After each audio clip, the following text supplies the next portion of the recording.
What is going on, everybody? Welcome back to The Haunted Beard. My name is Jake. Well, I have been making my way through the entire Scream franchise, and here we are at the end with Scream 2022. Let's talk about it, but first, if this is something you're interested in and you like videos and content like this, that is what I do on my channel, The Haunted Beard. It is all horror and thriller movie content, so click that red subscribe button for me. I would greatly appreciate it. Now let's talk about Scream 2022. So Scream 2022 takes place 25 years after the events of the original film, and a new killer or killers have emerged and donned the Ghostface mask, and in the process of the killings and murders, unearthed some secrets and mysteries from Woodsboro's past. The latest Scream film is a bit of a mixed bag for me. This is actually the second time that I watched it, and I liked it a little bit less upon rewatch than I did on the original first viewing. Most of what I want to talk about, I feel pretty mixed about. There are scenes that I think work pretty well, but even amongst those scenes, there are elements that I think don't work so well either. Starting with the opening scene, it's a decent opening scene. It's obviously very reminiscent of the original film, with just a little bit more modern technology added to it. So they're not really breaking any new ground. They're not really being inventive. They're not really adding anything original or fresh. The aspect of the opening scene that I do like is Jenna Ortega. I think she's one of the highlights of this movie. I'm starting to become a big fan of hers. I've seen a handful of her other movies, and I think she's really talented, and she's one of the highlights of this movie. The characters as well are kind of hit or miss for me. I think there's a few characters that are pretty good, and a handful of the characters are just kind of whatever. I think, as I mentioned, Jenna Ortega's character is pretty good. I'm interested in seeing where her character goes in the next film. I think our main lead, Melissa Barrera, I think her character's pretty good. They do add some depth to her. She has some kind of interesting qualities. It's kind of interesting, when I watched this film the first time, there were a few parts where I thought her acting wasn't super great and just kind of her line delivery. But then watching it again the second time, I didn't really get that impression at all. I thought she was pretty solid. And so there was kind of some things I remember from my first watch that I didn't think were great, that bothered me on the first watch, but not so much on the second watch. And then there were things on the second watch that kind of bothered me that didn't bother me on the first watch. So it was kind of a different experience with two watches. But the other character that I think stands out at least the most outside of the legacy characters is the new character of Mindy. She is our new Randy, and she's actually Randy's niece in the movie. So I like her character. She gives us the whole meta breakdown scene as Randy would. I'm glad that they brought a Randy type character back to give us the breakdown and to tell us all the rules and everything. So I like her character, and I'm interested, hopefully, that we get to see a little bit more from her in the next Scream film, but I'm glad that she's still alive and she's sticking around for the next movie, so I'm looking forward to seeing more of her. One of the choices that they make in this film that I don't think is great, or I wish would have been handled a little bit differently, is actually bringing back Billy Loomis, and really the ghost of Billy Loomis as Melissa Barrera. Obviously, the reveal is that she is Billy Loomis's long-lost daughter. So there's a few sequences, I think 3, maybe 4 times in the movie, where she sees Billy Loomis's ghost and he communicates with her. And I just wish they would have kind of handled this differently. It just is a little cheesy. My main issue is with the first time that they talk. She's in the hospital, and Billy Loomis appears to her and says, "Have you told her the secret yet?" And so immediately right from there, we don't explicitly find out what the secret is or what the reveal is, but we can pretty much gather what it's going to be. There's obviously going to be some sort of relational, familial connection here. We find out a few minutes later that she is the illegitimate daughter of Billy Loomis, or the long-lost daughter. And so she goes back into the hospital room and tells Tara. And I just think that that sequence would have been so much more effective and surprising for the audience if we would have witnessed it and heard it the same way that Tara did, as it just being a complete surprise and a complete shock. And so by removing that scene, I think the following scene where she tells her sister that she is Billy Loomis's daughter, it would have just been more effective and a bigger kind of surprise and reveal for us as the audience if we would have got to witness it through the eyes of Tara instead of getting a little bit of a hint towards it a few minutes earlier. And I think that there's a way to kind of communicate her sort of inner struggle and inner turmoil without doing this sort of ghost dad type thing. And so I just wish they would have handled that a little bit differently.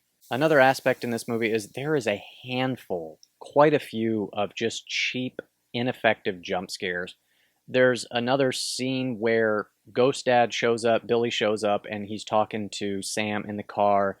She gets distracted and almost drives into oncoming traffic, and it's supposed to be this, like, scary jump moment. And it's something we've seen a million times. There's a handful of times where characters will turn around and there's a person right there, and there's just a handful of just cheap, ineffective jump scares that just, at this point, I just kind of roll my eyes at, and I'm just like, come on guys, do a better job. One of the standout sequences for me is when Ghostface attacks and kills the character of Wes, and you get this cool kind of cross-cutting between Deputy Hicks, who's his mom, getting the call from Ghostface, and Wes is in the shower at home. So you kind of get this cool cross-cutting between her driving as fast as she can to get back home to save her son, and Ghostface, he's somewhere in the house, as Wes is just kind of walking around the house. And so it kind of gives us a nice build up, a nice tense moment. She gets back home and Ghostface steps out and stabs her right before she gets to the door, which is a nice moment because then it kind of sets up for this sort of suspenseful, what we think is going to be this crazy reveal where we know that she's dead right out on the doorstep. And is Wes going to see it? Is he not going to see it? When's he going to see it? Is Ghostface going to come out and kill him before? So the movie's following Wes as he's walking around the house, getting something to eat, and we're just waiting to see, is he going to get to the front door and open it up and see his mom there? And the movie does this technique where the movie will build and build, and he's opening these doors, cabinet doors, refrigerator door, and the sound will build to this sort of crescendo because it wants us to think that when he closes the door, there's Ghostface going to be. And the music here is so, like, over the top that it almost feels like a parody. Because it's like, we know what you're doing. The Scream franchise has used this sort of technique before, right? You see a character, they open the door, and when they shut it, oh, you expect the killer to pop out. And so it's like, we know what you're doing. You don't have to draw so much attention to it. You don't have to bring the music to this, like, high crescendo. It's like, yeah, we get what's going on. Like, you don't need to, like, flash the red lights at us. Like, look what we're doing. It's suspenseful. It's scary. Is the killer coming out? It's like, okay, we get it.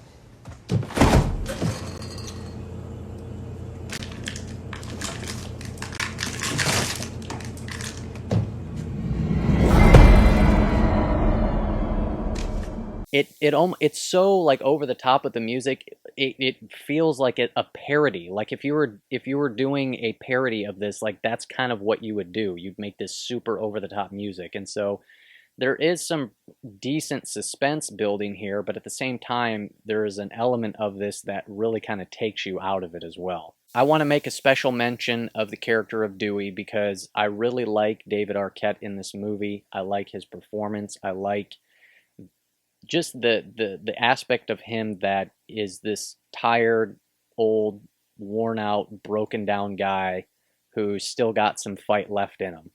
I like that aspect of him, and I think the way he goes out, it's probably a good choice. It feels that there is some consequences here. It feels that there is some weight here, that we're not just going to once again have all the legacy characters survive. So I think in the end, killing Officer Dewey is probably a good choice. I think he goes out on his shield, and so I like what they did here with Officer Dewey. This Scream 2 also has some pretty over-dramatic emotional moments as well. It definitely feels like the most dramatic and intensely emotional one. Obviously, with the death of Dewey, you're going to get that, but even with the two main sisters of Sam and Tara, they have kind of some really really intense emotional moments as well. So that's not necessarily a good or bad, just kind of a simple observation. It gives us a little bit different of a flavor, more of a dramatic flavor than kind of the lighthearted, almost comedic tone that a lot of them take, especially the original. So the third act of the movie sees Sam, Tara, and Sam's boyfriend Richie getting out of Woodsboro. And I like that they acknowledge that fact. Sam's like, we're going to do what nobody's done. We're getting the heck out of here. And so they leave Woodsboro. But of course, on the way out of town, Tara figures out that she has misplaced her inhaler, so she has to stop at her friend's house on the way out of town to see if she has an extra one there. And I hate that this is in the movie because it just feels like such a cheap narrative tactic to get the characters where you need them to go. Oh, but of course they can't leave town because then you wouldn't have a movie. So we've got to come up with some sort of thing that prevents them from leaving to get them to where we need them to go. And I just wish there was a way that they could have written that better. It just is not great. Now, the big reveal in the end of the movie is that the killers are Richie and Amber, which is one of Tara's friends. And I want to talk about the end of the movie because there's something to be said about their motivations. The movie is obviously making a comment on toxic fandoms because that is their motivations, that they hated the last Stab movie because the filmmakers totally ruined the purity of the original, and the real fans, the purists and all that stuff, they can't like that movie because it destroys the original. And so they wanted to write their own movie, and they came up with this whole scheme. And so the movie's making a comment on toxic fandoms. Because nobody takes the true fans seriously. Not really. They just laugh at us. And why? Because we love something? We're just a fucking joke to them? How can fandom be toxic? It's about love. Now, the thing that's interesting about that is because the movie almost sets itself up in such a way as to try to completely be devoid of any and all criticism. Because it's easy to just label any criticism against your movie as toxic fandom.